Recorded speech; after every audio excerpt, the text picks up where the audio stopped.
Welcome back, everyone, to Master of the Universe Horror Podcast, bringing you episode 30. Believe it or not, we've made it to 30. Me and old Christopher J. Christopher J., how are we doing tonight? How's my bitch doing tonight?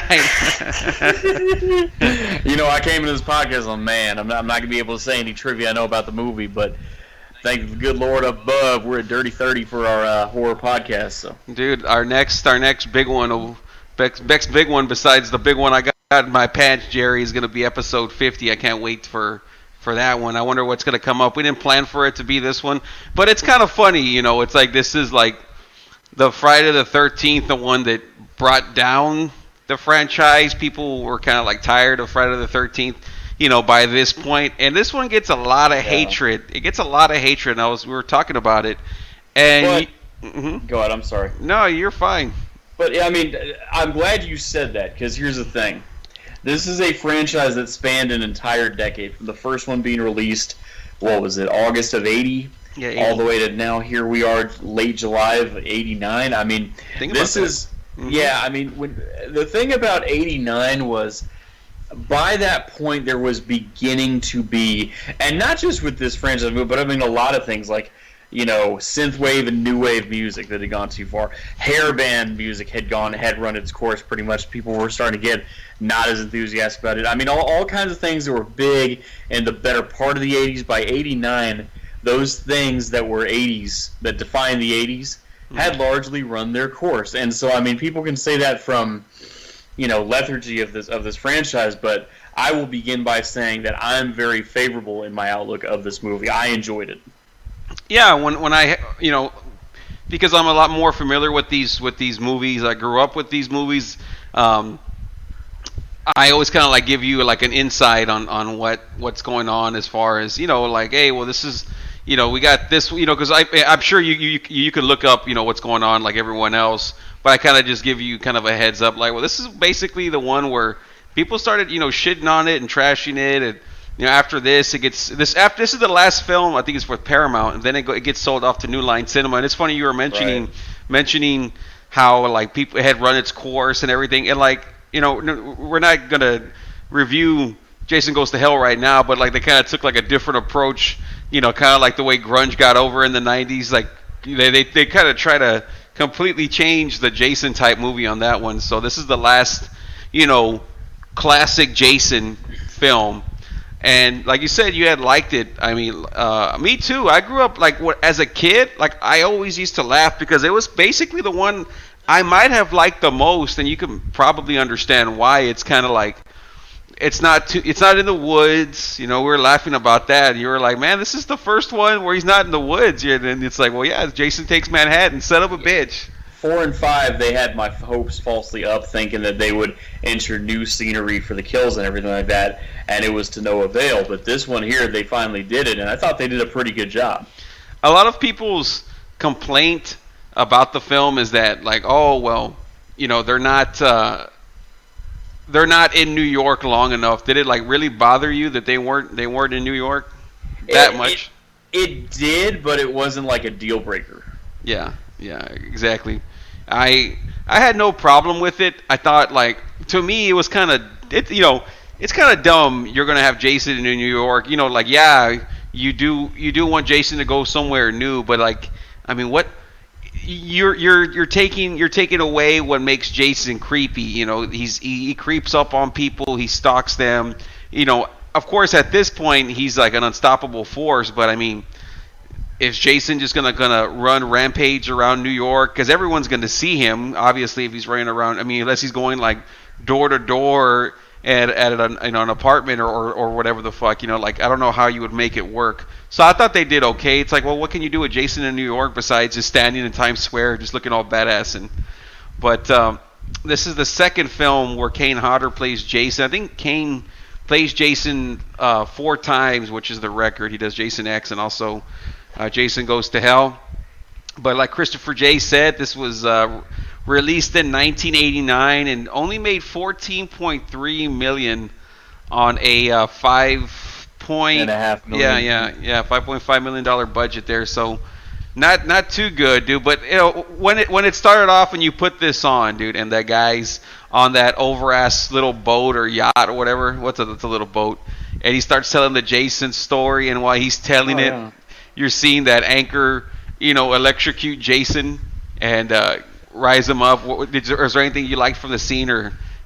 Oh yeah, no, I mean I just thought it was two high school kids, rich kids obviously because they have that kind of boat that they're on by themselves, and it's getting ready to be graduation. But he's the cool storytelling guy, but can also kind of get a rise out of people, And I'll tell you, who that kind of reminded me of, and you're going to get a kick out of this certain friend of mine who has long hair and plays guitar, and it reminded me of that because here's a long-haired guy who was telling his girlfriend, kind of getting a rise out of her, telling her a scary story. And he, back in the day, used to be really good at that. He used to really make me kind of give everyone a chuckle or give people a little good, nerve rattle, with some of the stories like that. Like, he's the kind of person that, like, he could tell you a story like that and have you believe in it and everything. And I'm just messing with you at the end of it, Yeah, I'm just messing. Get y'all worked up, and Chris is biting his fingernails and shit. No, I really enjoyed the intro because he does, like you said, he does a good job fucking telling the story of Jason, and they always do this, they always gotta let everyone know who Jason is and that's what's kind of cool about these films, right? Is that I think, of course, it's better if you watch them in order. Well, not even that, because a lot of them don't make sense. But I think you can throw somebody in part 4 or part 5 or part 7, not part 5, but part 6, 7, or whatever.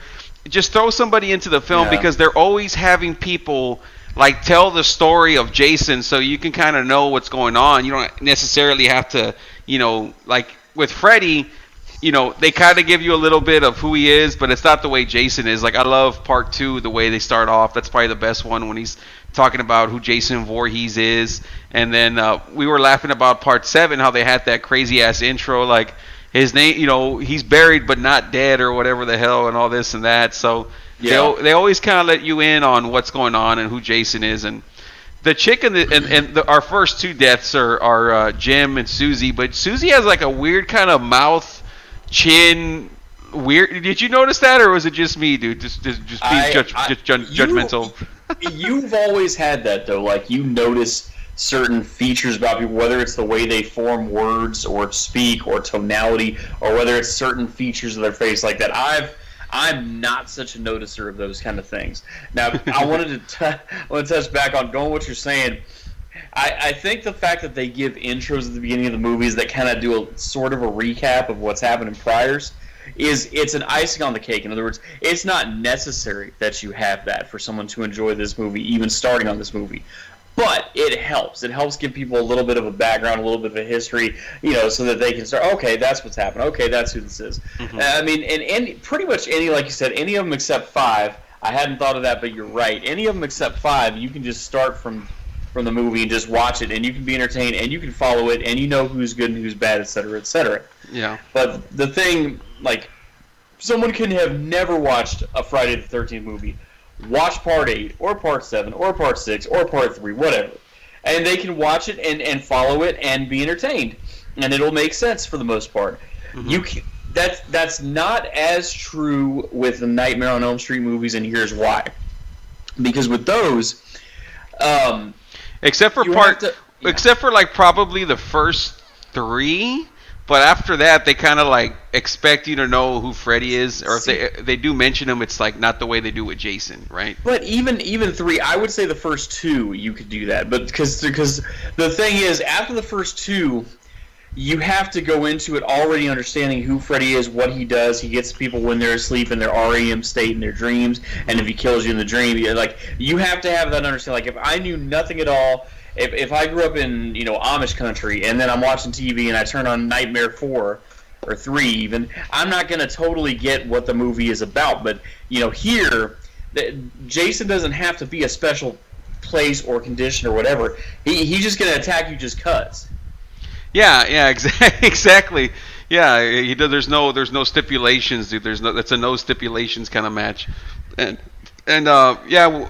touching on part 5 again, from what I remember, we've only watched it a few movies ago. Like it starts off with that working Tommy like staring at the. I don't even know if they have like a recap of like the deaths at part 5 in the beginning, like you know how they usually do. I just remember like seeing Tommy look out the window in that van, the crazy van, and then he just hears like Tommy, like from him killing his sister, like saying that while he's killing Jason, like a flashback. But you would have to know part 4 to know what that's actually referencing. You know what I mean? Like, so that's why I say that. But I could be wrong. I don't remember part 5 too much. I just remember Overass, Ethel, and Junior. So that's. But no, you're not wrong on that. Part 5, I hadn't thought of it, but part 5, yeah, you have to have that part 4 background to get into part 5. But to wonder why Tommy's such a fucking maniac. I know, but then he kind of gets a little bit more normal again by part 6. But back to what we were saying about Jim and Susie. Yeah, I mean, I thought it was a good scene, good opener. So I will tell you, as far as the opening of the movie, the song that I looked up who it was because it wouldn't even come up on Shazam. I had to Google it, and Metropolis is the name of the band, and the song is called "Darkest Side of the Night." And you cannot get that song on Google Play Music or Amazon Music. I had to go to YouTube to find it. People find all kinds of crazy shit on YouTube. Like there's a little song. I don't know if it's an actual song. I've read different things about it, but it's on Cheech and Chong, the next movie, and it's a song where Chong's, like flaring up the Harley bike inside the house, and it's all like turn it on, or whatever. And I'm like, who's that? And I could never find out who it was. And like they were saying it wasn't a real song. They had just made it for the movie or something like that. So I'm like, fuck. But then, yeah, somehow or another, like posted it on YouTube, like a better version that was on there, and it was like, people usually get themselves over on YouTube. So yeah, doesn't surprise me that if you can't get it on Google Play or Apple or whatever the fuck, YouTube will find some kind of working way to get it on there. Somebody's got the tools to get it, but. Yeah, I found it on there, and here's where I was going with that was like, the song isn't a terrible song. It's not a great song. Like I'm never gonna turn on a late '80s music playlist and say, man, let's listen to Metropolis, Darkest Side of the Night. I'm never gonna do that. But I mean, it's not a bad song. It sounds like a late '80s version of a Alan Parsons Project song, or maybe like it sounds also like the late '80s version of Little River Band, like when they did "Listen to Your Heart" for Karate Kid 3. Listen to the wrong song. Not that one. Yeah, I know. but no, it sounds like that. It just kind of, I don't want to say a half-ass, but like a Brand X version of one of those type things. But the thing is, I didn't get why that was the choice of intro songs. Like on part 4 of Nightmare, running from this nightmare Tuesday night. That was a good song, and it fit what the movie was about. Same thing with Nightmare 3 Dream Warriors. Mm-hmm. I mean, fuck, but that song, this Metropolis thing, it didn't fit this movie. I enjoyed it, but I mean, they're trying to like you were saying, it's like that late 80s. I mean, what they've always kind of like kept Jason movies with like a mixture. I can't say rock, but they've always had that kind of 80s-ness to it. So I think it goes okay with it because like when you think of New York in the 80s, I think of like what they show, a lot of people in the streets jamming out. So I mean, I think it went with it. I mean, I don't think that this one, of course, I know what you're saying. Like it doesn't fit like a Jason movie because it's kind of like, it's just weird. But I mean, I enjoyed the song, but I guess I would have to agree it doesn't really go with the Jason film. But I actually do like the song. When I put it on, that was the first thing I noticed. I didn't do all the research, of course, but I was kind of like, man, that song's pretty good, dude. I'm like, that's a weird way to start off a Jason film. the scenery I thought was good because for most of the movie they're not going to be, finger in the air quotation marks, in New York. They're going to be on that damn cruise ship. In the water or whatever. So, I mean, the fact that they start off with some New York scenery, supposedly, I thought that was cool because at least keeps that fresh in your mind, because they're going to be forever before they get there. So that was cool, showing people living in New York, et cetera, et cetera. But I just thought, you could have a song with lyrical content or with a dark instrumental. Yeah, well, they had to start it off that way because, I mean, like you said, like how are they going to be able to show New York again after that when they're on the cruise ship the whole time?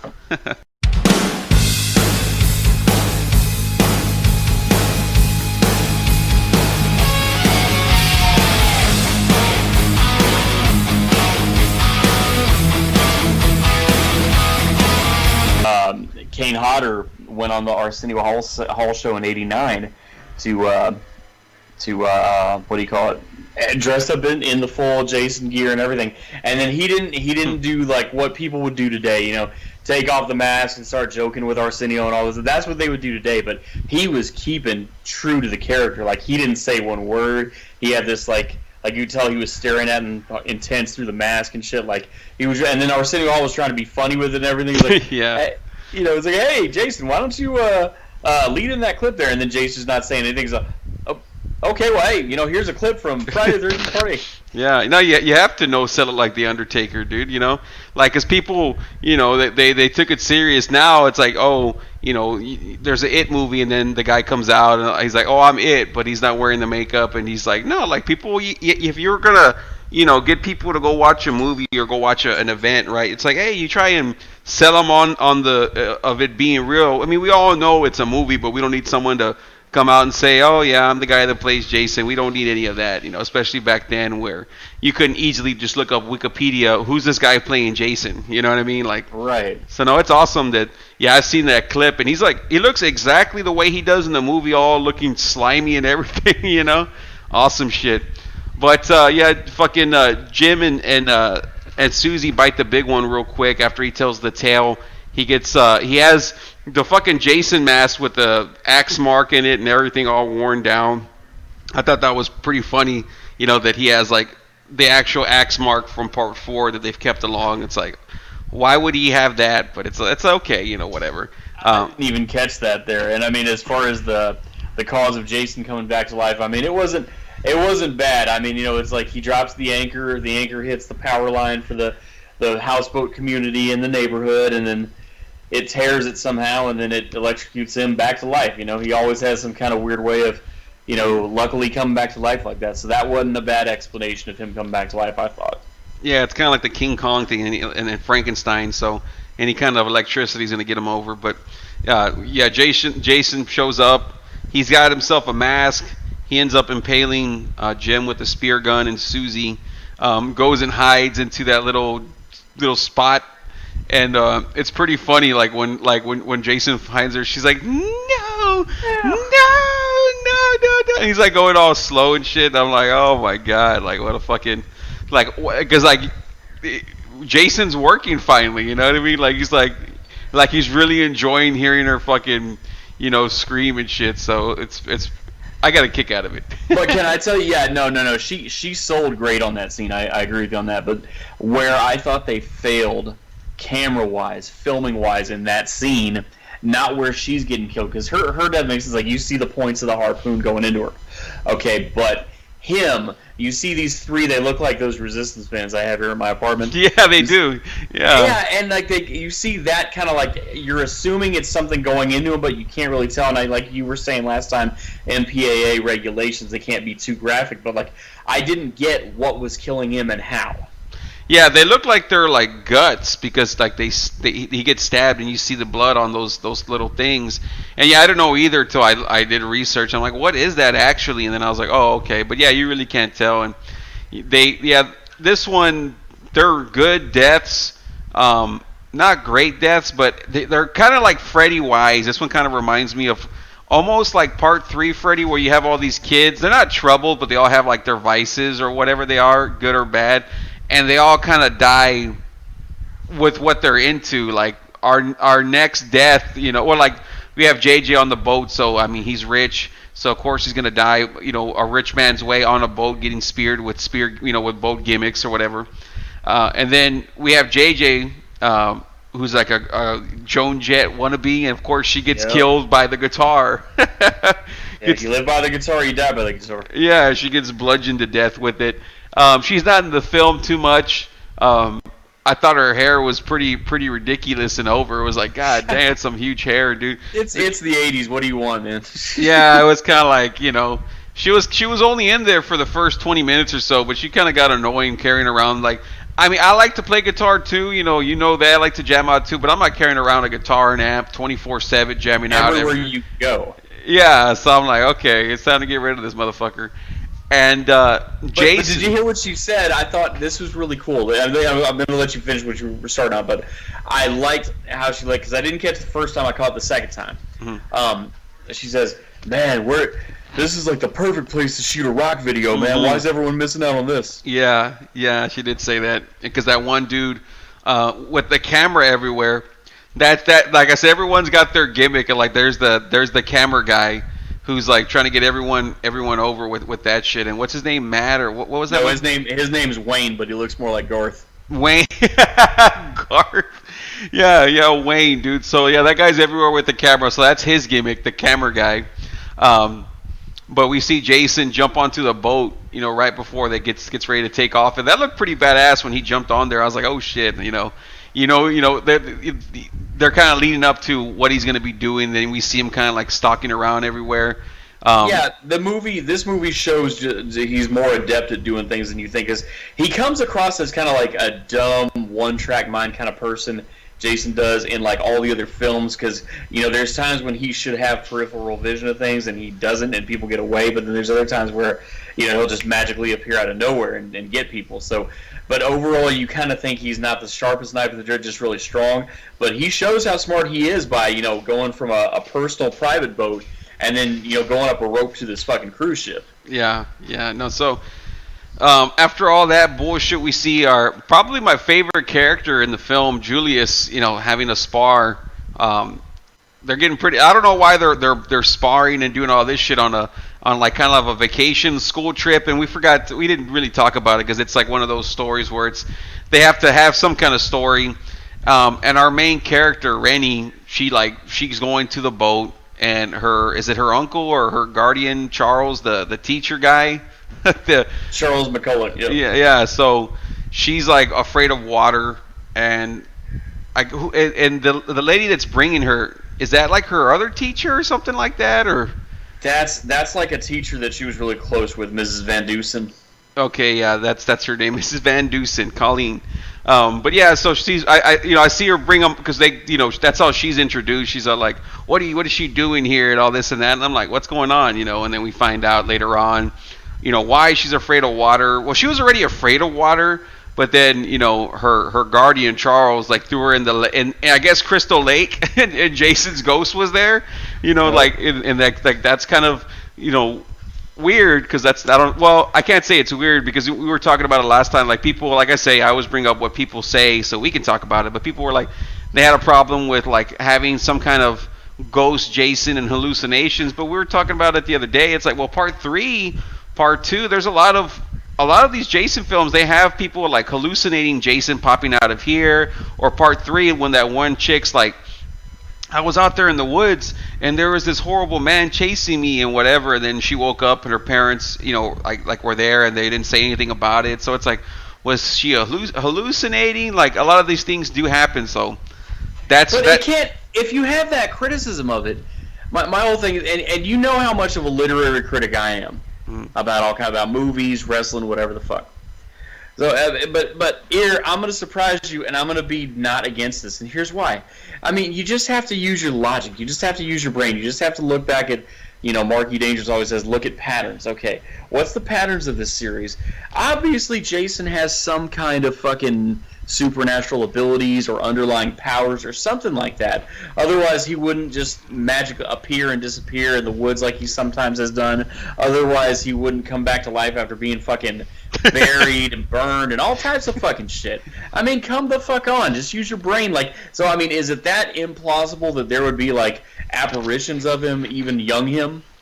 No, yeah, exactly. I'm like, I have no problem. He's done it before, but people, I've heard, podcasts where people, for different ones, they'll say, oh, I don't like it because it doesn't make sense. And I'm like, well, you didn't, and I'm okay with that, but you got to be consistent. And also, it's like, this is a fucking Jason movie, right? Like, if you like part 2 and 3 or whatever, and then you don't like this one because, it has paranormal stuff or whatever, or hallucinations. Not fake outs per se, because they're not fake outs. This is what she's seen at the time, or she's thinking she's seen. You know what I mean? It's not like a jump scare.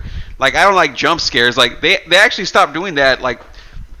This one, part 7 and this one, right? Or even in 6. But you know how on part 3, Part 4. It was like there was like at least 10 jump scares where someone would turn around and it's like a cat jumping out or some bullshit. Like this one, they really don't do any of that, right? Or at least that I can remember. Except for when Jim fakes out his girlfriend.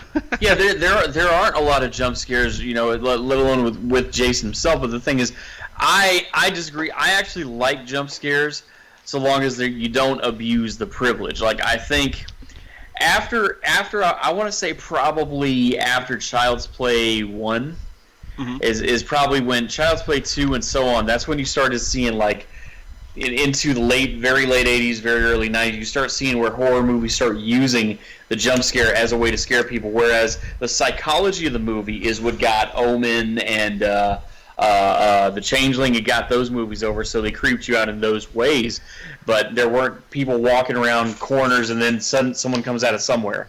But here, yeah, I didn't think they abused the privilege.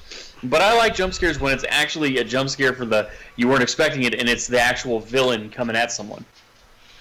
Yeah, exactly. Now this one, it does things a little bit differently, but it keeps it also, stuff that we are familiar with. Fucking Jason using his brute strength on everyone, and like I was kind of touching on earlier, is that you don't see as graphic of deaths as like the first ones, and even the first ones weren't too graphic, but they're like really over the top, and they're good. They're all pretty good deaths because they have to like do something where like you can kind of have an idea of what's going on without showing too much shit, because the MPAA is gonna edit it down anyway. But anyway, we see the whole sparring match, and then Julius's partner is like in the sauna, and I was just telling myself when I saw this. I was like, I guess because I'm claustrophobic, but it's like the last thing I would want to do is like be in a sauna on a ship by myself with my face covered. you know what I mean? Like, I just thought, I was like, I would be like too fucking kind of freaked out. But then yeah, Jason puts that hot sauna rock into his like stomach, but then it shows up on his chest after the cutaway. And that looks like it hurt like hell. Oh God, yeah. I mean, he burned him and stabbed him with that burning. That's like, they say when you get shot, if you've ever been shot with a bullet, like it's like I had an ex-Army Ranger tell me this when I was 19 years old. I went over to a friend's house, and his stepdad was a former Army Ranger, but he had become an ambulance driver by this point in life. But he told me, he was explaining to me like, when you get shot and a bullet goes into you, it's hot. It's a hot piece of metal in your body. It goes into you. It hurts because it's this blunt, thick thing has pierced your body, and it's hot as hell, and it does not cool off for a long-ass time. So you can only imagine if you're taking a fucking lava rock or, sauna rock or whatever, driving into somebody, what the fuck must that feel like? It feels like fucking shit. And here's the thing, did you know the dude, like, and I mean, full disclosure here, everyone listen, I'm not any kind of type of fighter on my best day, but the thing is, like, he's all, hey, like, he thought it was Julius who walked in the sun. Yeah, hey, yeah. I guess I need to work on my left-right combination. I'm like, you didn't land one hit. You need to work on everything, not just your left. Yeah, I started laughing when he said, I guess I gotta work on my left, right, left. It's like, no, you gotta work on keeping your goddamn hands up, son. I mean, if you're getting knocked the fuck out, I mean, it's like, you gotta worry about keeping your hands up, period. That's what I was laughing when he said that shit too. But, not to go too long on this character, but she's hot as hell, Tamara.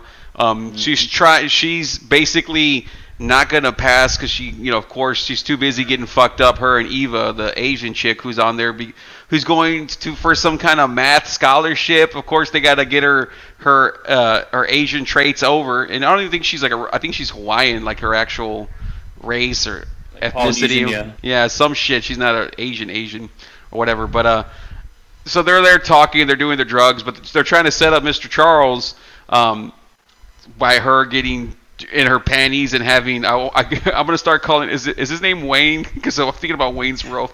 Yeah, that is his character name. Yeah, Garth. Yeah, I was like, why am I thinking Wayne? Yeah, Garth.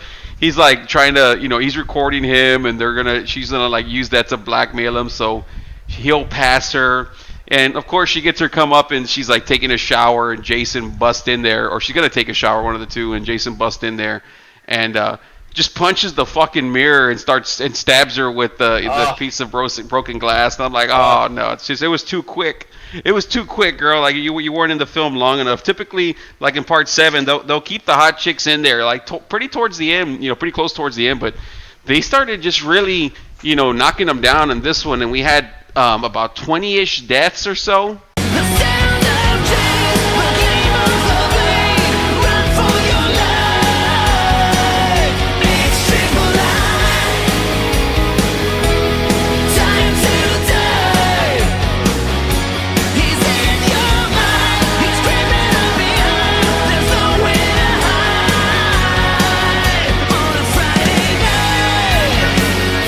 Admiral Robinson, he's the father for which is that guy?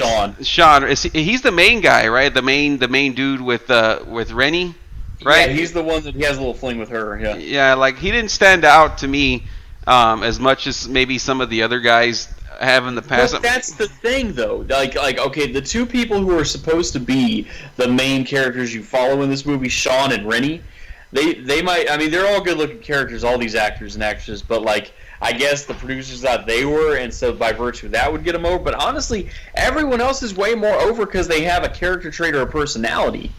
Yeah, I have to 100% agree with that, and that's not something I was thinking about until you said it. And like, I guess that would be like the biggest problem with this film is that this is definitely, I wouldn't say the weakest main characters, because the weakest ones are from Part 5, because Part 5 it's just like. We have no connection to Tommy Jarvis in Part 5, like, because he hardly talks.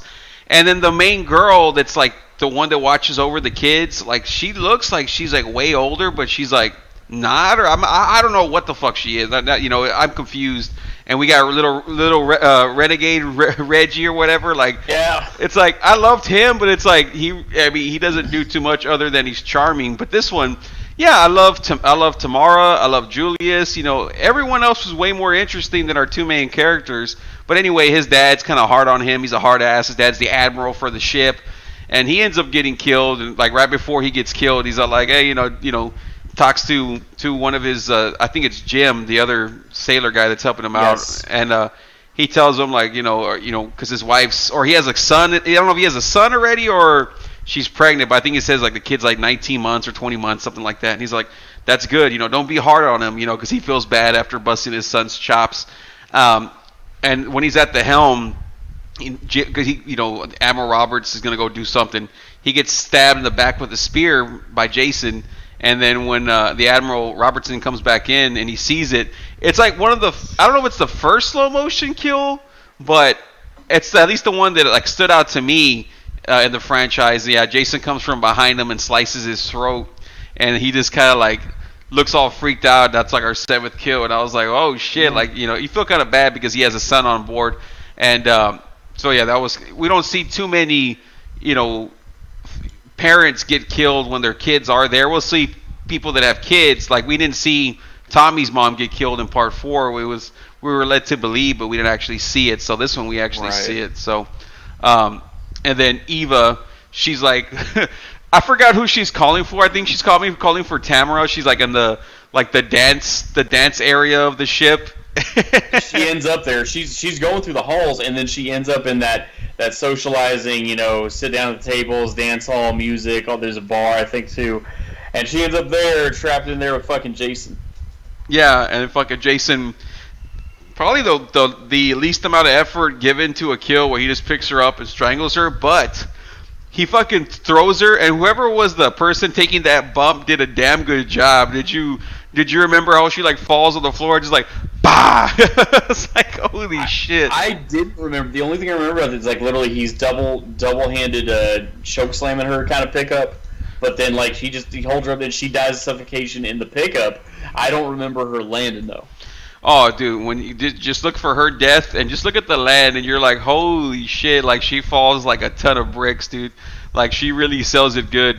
And then that's when everyone goes up to the top of the ship, and if they find the dead bodies, and Well, that's when Julius shows leadership. Like, he made right before Eva's death, he made a call to action. He had everyone come, because I'm guessing he's the captain of, like, their football team or basketball team, and he does boxing on the side too, I'm guessing. But, like, because he has all these athletic dudes around him, and they're following his lead.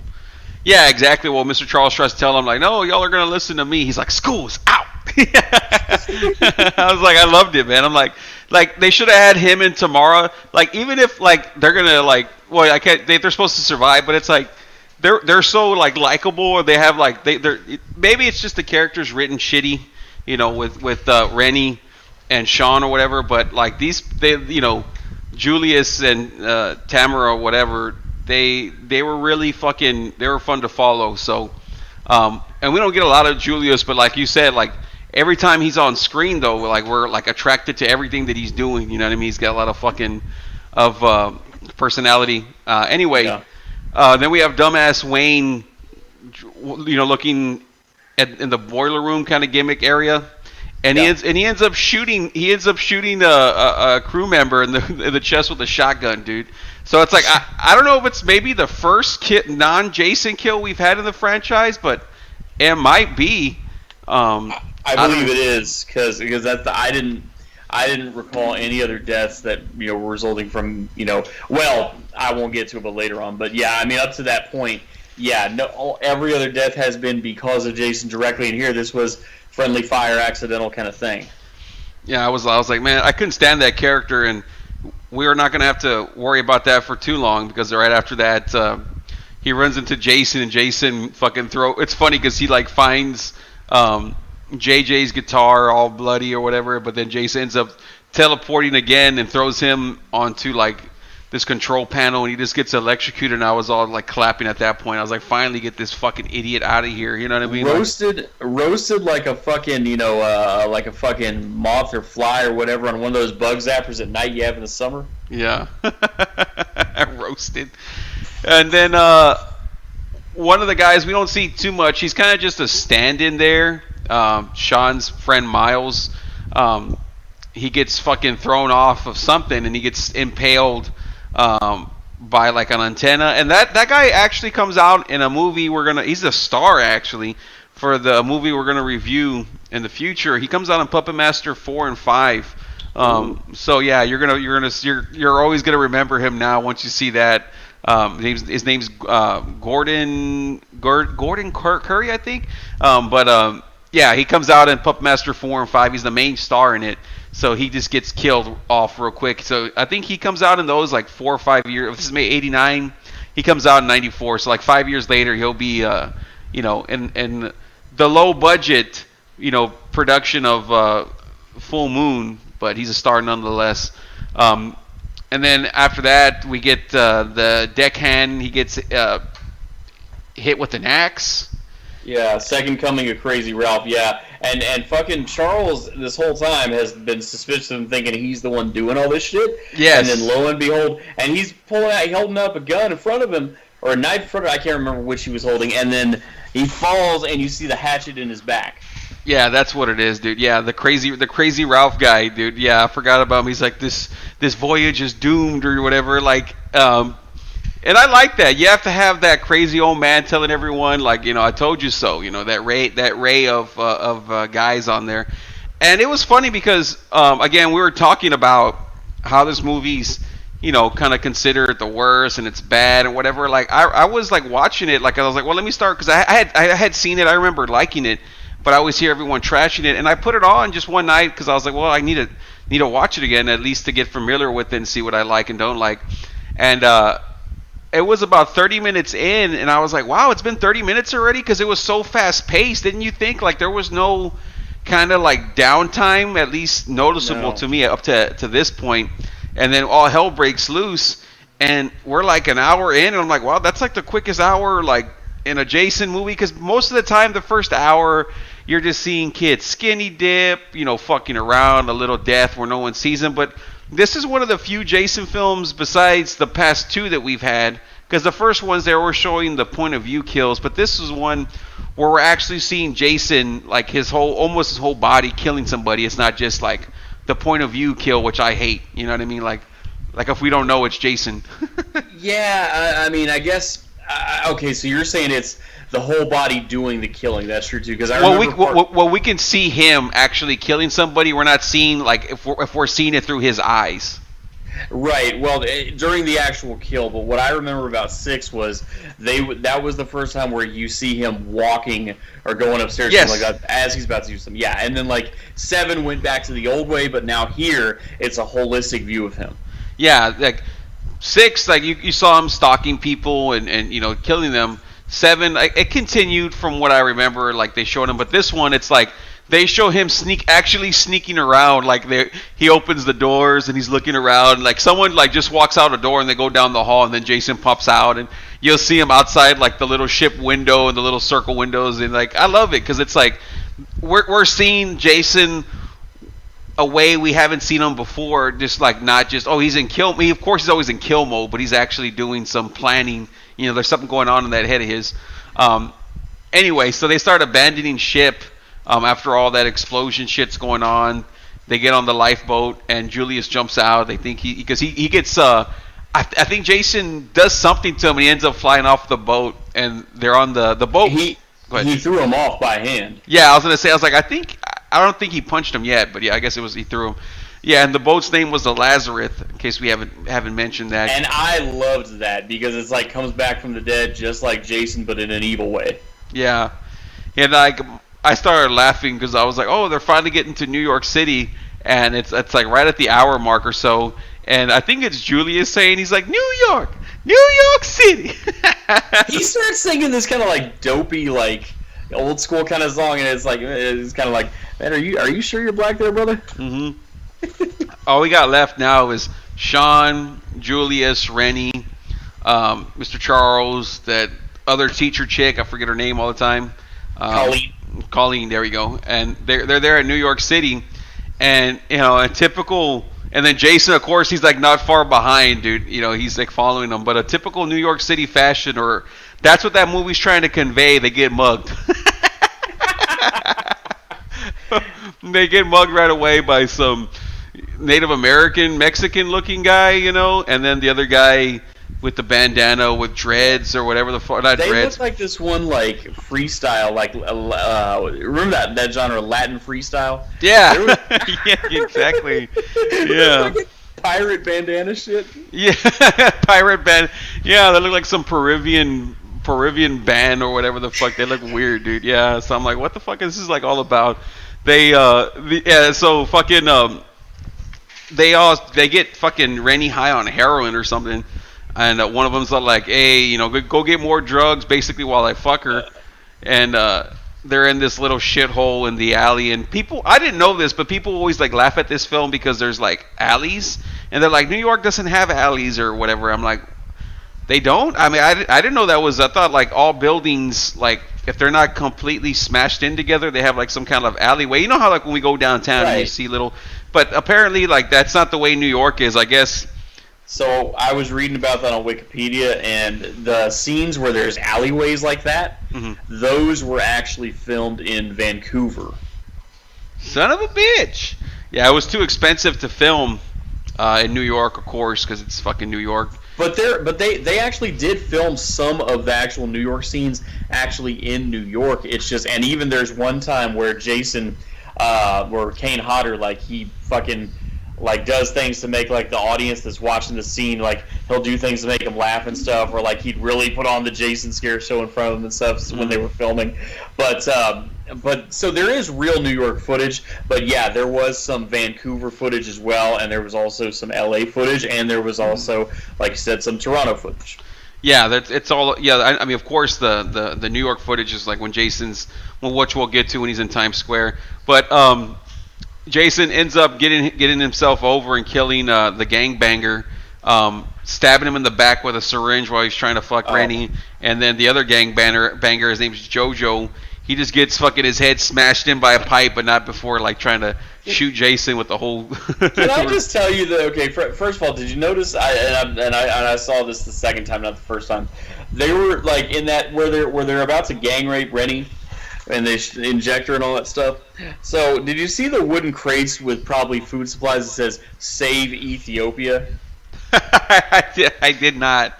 No. And it's like, I mean, and I can attest this because I vaguely remember it, but like Ethiopia, when I was in elementary school, that was one of the like starving nations people would always mention. So it's like Jim Cornette wasn't being racist when he said that shit. I mean, come on, people.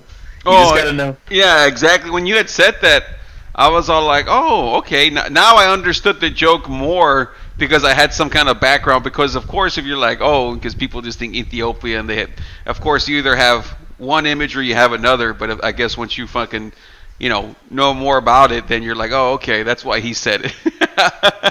But he could have picked a different kind of food, though. True, yeah, then fried shit, yeah, you got a point there. But yeah, no, I noticed that the second time I watched it, I was like, damn.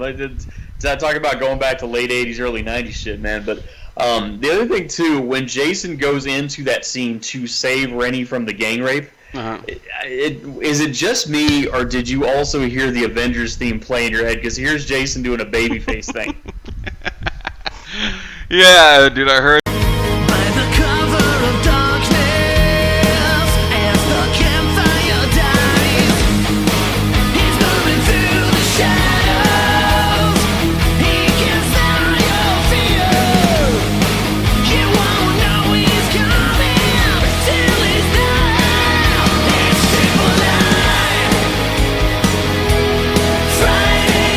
Once Jason kills the gangbangers, I hate because I kind of I was seeing this happen, and I'm watching it like it is for the first time, right?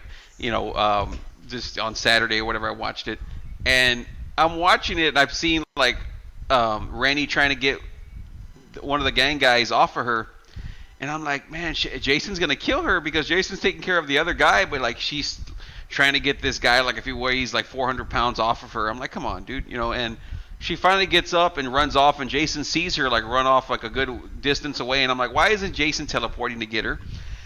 And it pisses me off because not even a minute later we see Julius run to a phone booth to call for help or whatever, right? Mm-hmm. And Jason just punches through the fucking phone booth.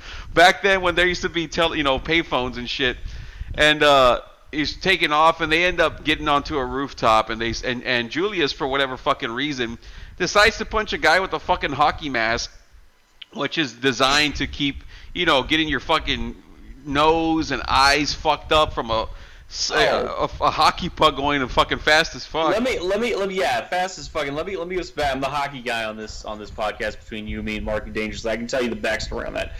First of all, you ever played hockey? Those hollow balls for rollerblade hockey, those hurt. But if you've ever played with a real puck, and I have, those hurt like fuck.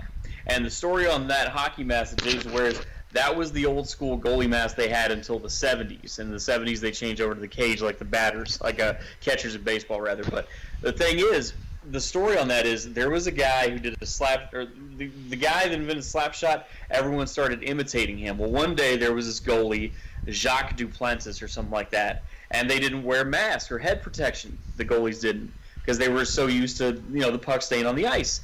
Well, everyone's doing these slap shots and it's getting above the ice. It fucking dense-ass puck going 80 miles an hour hits him in the fucking face. And he gets carried up, bleeding like fuck everything. They stop the bleeding, and he says, you know what, I want to go back out there and play again, but I want something to protect my face. And they did some makeshift thing, and eventually they made that Jason-style hockey mask. That's the one, dude. Yeah, I don't know it was a goalie mask till Freddy vs. Jason, actually, when we did a review on that one already, and the Jay working guy, he's all like, I don't know, but that goalie's pissed, and I'm like, is that a goalie's mask? So I looked up that. I was like, I didn't know it was a goalie's mask, I just knew it was a hockey mask, but yeah, funny shit, dude. You are the authority on hockey on the channel. I used to love playing hockey, but with rollerblades, so I can't really say it was hockey. But growing up, you'd have those fucking the fucking working. What do they call it? The thing you swing. The hockey stick. Yeah, just called hockey stick, right? Yeah, but hockey stick. They had the working pucks, the goals, kind of like Wayne's World, just like that. I guess a lot of people me growing up. At least in my neighborhood, that was kind of a thing. Yeah, mine too. Yeah, I loved it. I mean, we should actually do that. I'd love to see you on rollerblades. I haven't done that, brother. That was years ago. Brother, that was years ago, man. But I played rollerblade hockey in an actual league. Like it cost like $100 a season, but I played. Man, Christopher J with the long hair and everything. Anyway, so they run into a police officer, Rennie, Sean, Mr. Charles, Colleen, and the police officer ends up getting dragged off. So he's our death, 16. We don't see what happens to him, but he's fucking dead. That's for damn sure. And Colleen actually gets, killed in the car. It explodes. So she's gone. All this shit's going on. They're trying to get rid of all the characters as quickly as possible towards the end here. And Mr. Charles and do you remember what they were arguing about? I just know he's there talking to Sean and Rennie, and I guess she finally realizes, because I guess it's the drugs or something, and she realizes that what he's done to her. How in her childhood he would dip her in the water to kind of force her into a fight or flight thing and force her to learn how to swim. Mm-hmm. Yeah, that's what it was. She has a very finally here, it's kind of stupid. I think I like this movie, like I said, but they have kind of dumb things you put this person on, you gave her drugs, and now she's thinking clearly and she's standing up for herself. No. I'm like, what? And we don't even care about her because the whole film she's some scared person. She's seen it's a lot like Tommy Jarvis from Part 5. She's seeing hallucinations of Jason. It's like the exact same thing. You know what I mean? And she looks a lot like April O'Neil, though, I must say, from the Teenage Mutants, the actual movie from the Ninja Turtles. Yes, she does. And anyway, so they end up leaving Charles by himself, and then Jason, of course, after all the explosions and shit, fucking comes after Charles, dude, which is probably the best chase in the whole film, because he actually runs away and shit, because he's denying that Jason Voorhees is this and that. Every time they bring him up to Charles, he kind of he's a 9/11 denier, dude. He's a Jason Voorhees denier. And one of the funniest things I had ever seen is Charles. He goes into that abandoned building. I don't know if you remember it the way I do, but he ends he sees Jason, right, and he runs in there, and not even 10 seconds later, more like 7 seconds later, he runs in there and he ends up getting thrown out of the second-story window by Jason. Yes, and that's just but I mean. He's such a dick that you don't lament it too much. No, and it's just funny that Jason teleported that quickly. He's running away from Jason. He's in the building, and then he gets thrown out the window. Yeah, my whole thing is God dang, Jason. That's right. He's literally it's the joke. Jason's teleporting because he does it when he's on the ship. When JJ runs away from him on the in that little in the boiler room kind of gimmick. Right. As soon as she's running down the stairs, she turns around and Jason's there. Come on, but it's No, I had forgotten that, but you're right. I do remember there was a scene late in the movie where I thought, man, how do you get there that quick? And then he kills someone, and it was Charles that happened to. Yeah, that's right away. And then he picks up Charles, turns him. You get it looks like he's gonna give him a tombstone, dude. But he puts him in the bucket of piss, dude. That was again, me claustrophobic. I thought that's probably the worst way to die is being dumped in head first and a big old barrel of fucking toxic waste looking ooze with a rat. You see that big old working rat that's in there? And, oh yeah. Oh my! I wanted to. And they showed that at the beginning of the movie too, during the Metro. Yeah, they do. I forgot about that shit, dude. I was I saw that and I just wanted to barf. Nothing else wants to make me throw up, but I saw that, I was ugh. Imagine trying to breathe and you see a rat and fucking ooze and you're me claustrophobic, you're trying to breathe. I was oh fuck all that. I'm not touching that liquid for $1 million. Yeah, that's fucking disgusting. And while all this shit's going on, Sean and Rennie decide to fucking make out, and I just thought it was completely out of place. I'm what the fuck are these? The people that wrote I like the ideas, but some of the shit they had in this film was just so out of place.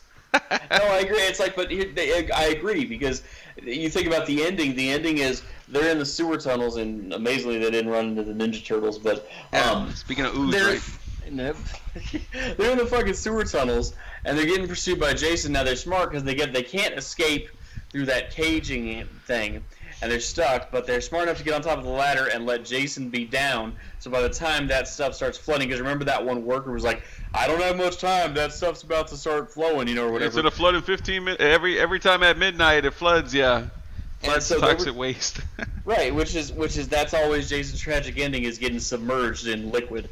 So okay, smart. But then of course you never see how they get through that caging to get out of there. And then they're just like, presumably they didn't go back to some motel room and shower. So they're like all hugging and kissing on each other, like, and they've just been through fucking sewage now.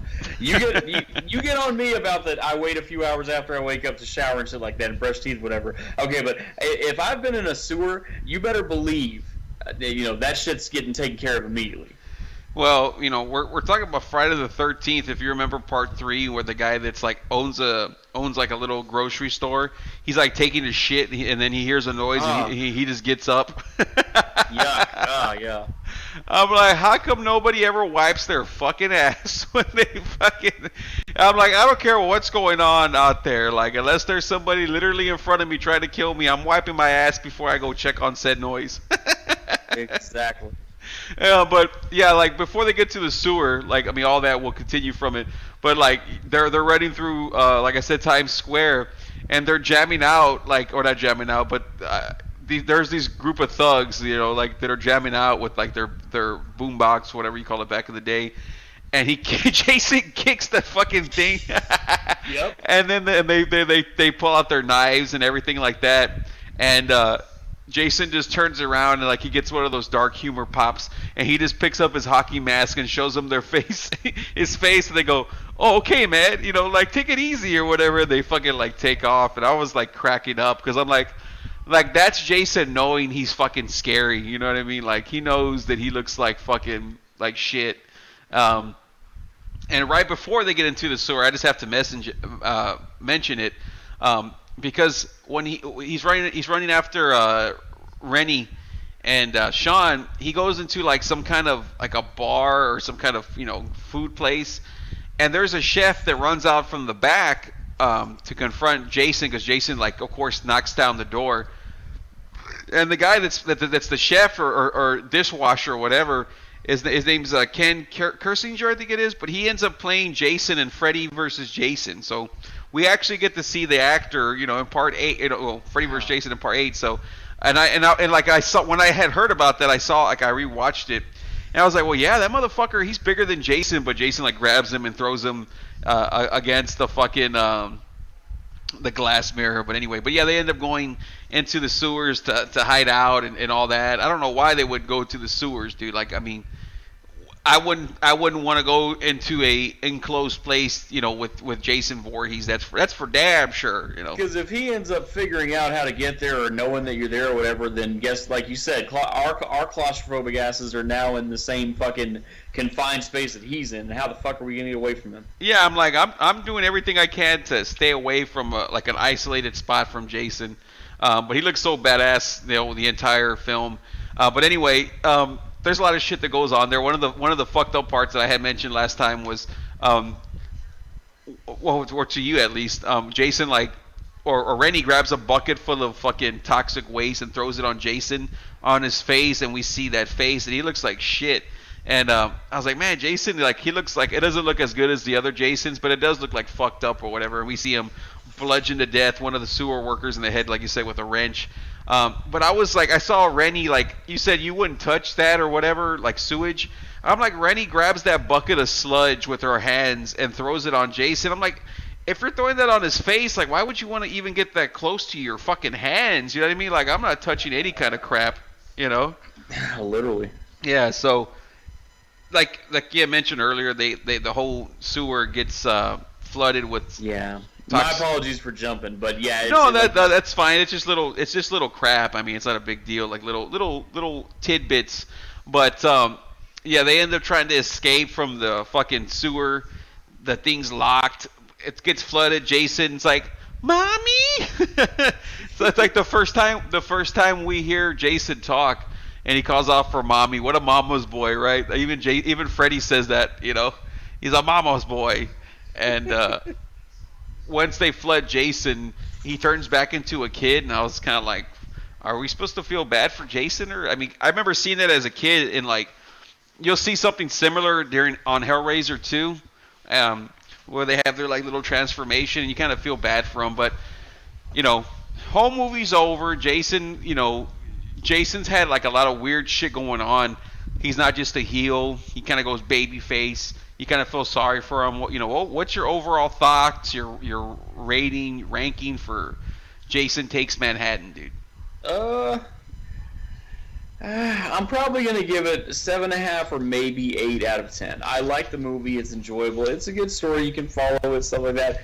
I mean, minor critiques, minor criticisms here and there, but overall, I say it on a lot of these, and I'll just keep saying it again. This is exactly what a Jason movie should be, or a Friday the 13th movie should be. It should be him, one by one, killing people off, horrifying people, all that stuff. Calculating hunting, and it's also, I like that they finally, because there were, like I said earlier, I thought there were times that they were going to get away from it, and maybe he'd become like a Silent Freddy, a non-dream related Silent Freddy, and finally go into suburbia and horrorize teenagers or whatever that way, and it never really happened. But I think this was his way of finally doing it. He got out of the woods, got onto a ship, gets on another ship, kills the best and brightest, graduating class, and then, goes to Manhattan and starts fucking with people there. Even makes a brief babyface turn to Manhattan, which was kind of amusing. But, I enjoyed it. I got nothing really bad to say about it. The only one of these movies I really just completely hated was Part 5.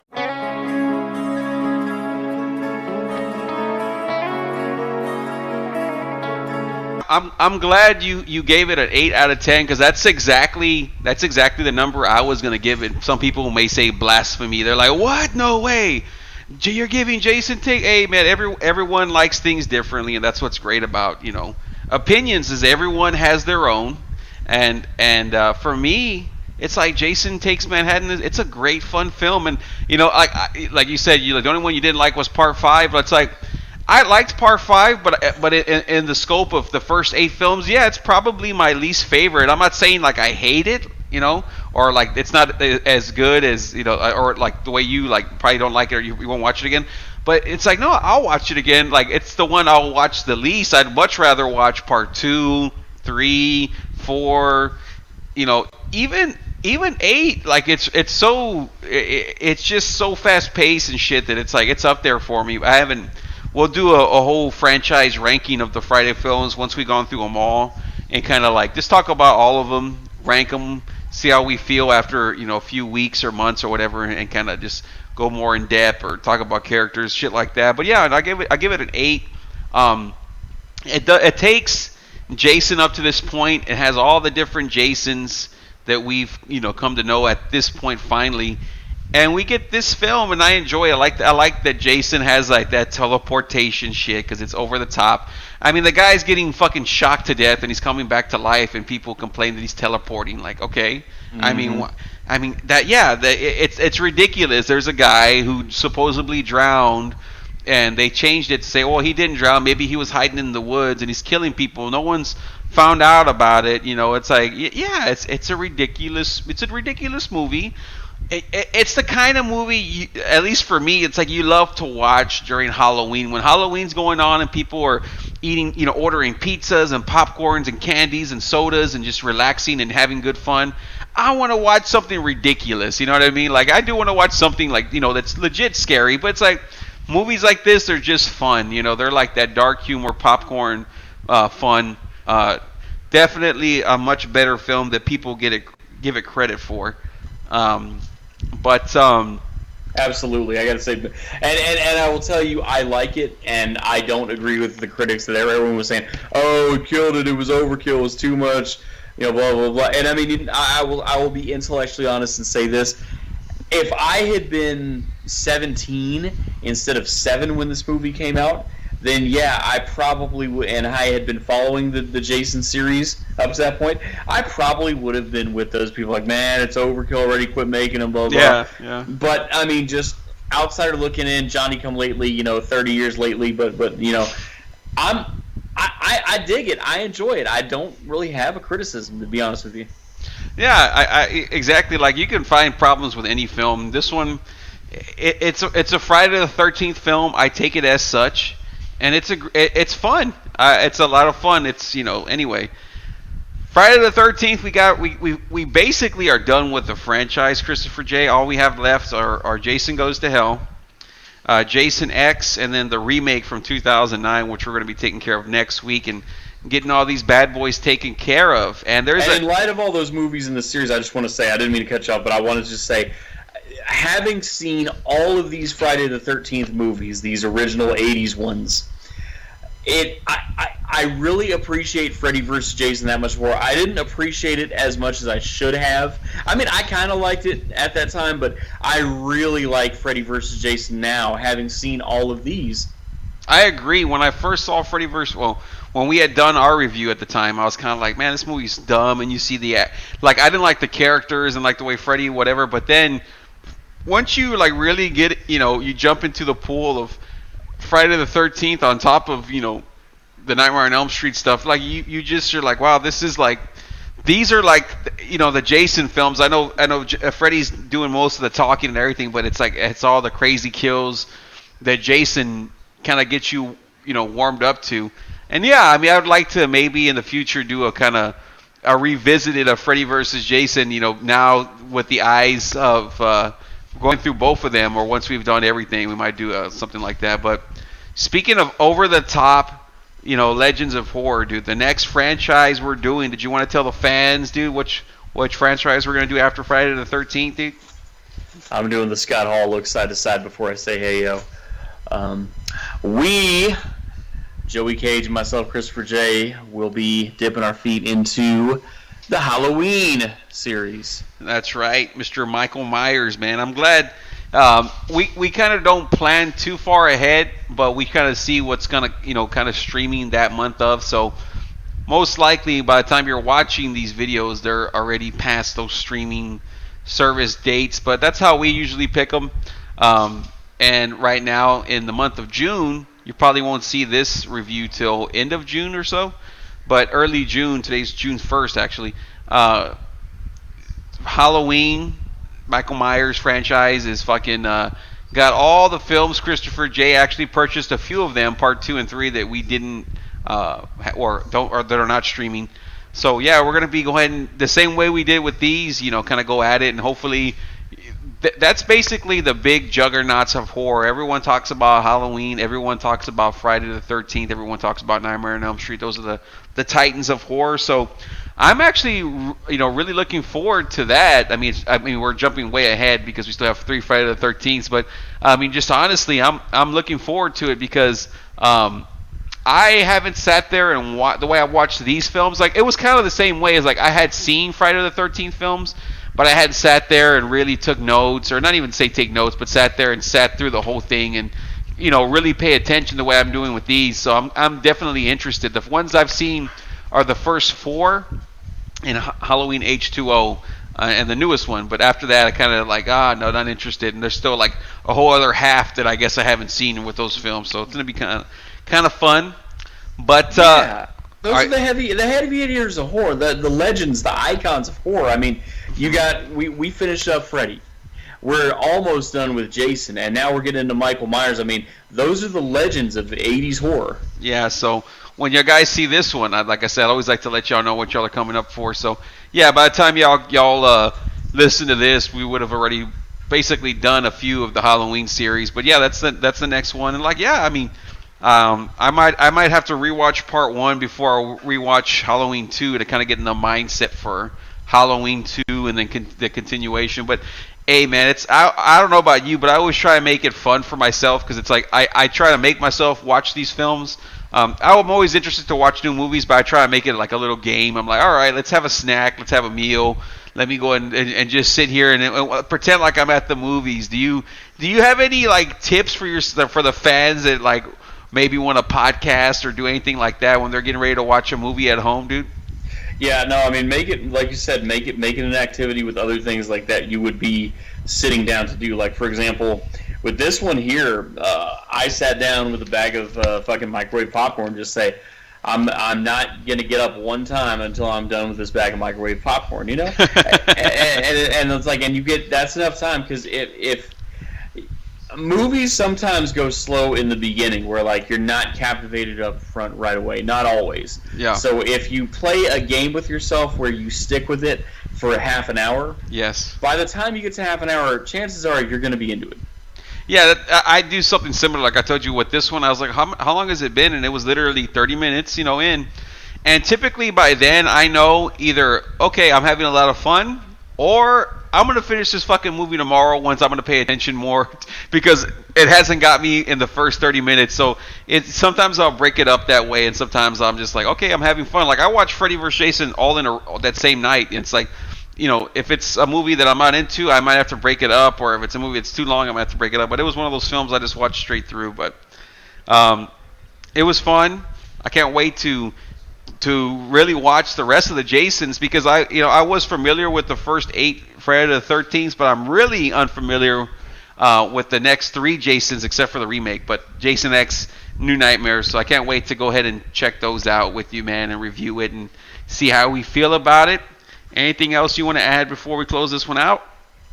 Oh yeah, going through the Halloween series, it's gonna be just 2.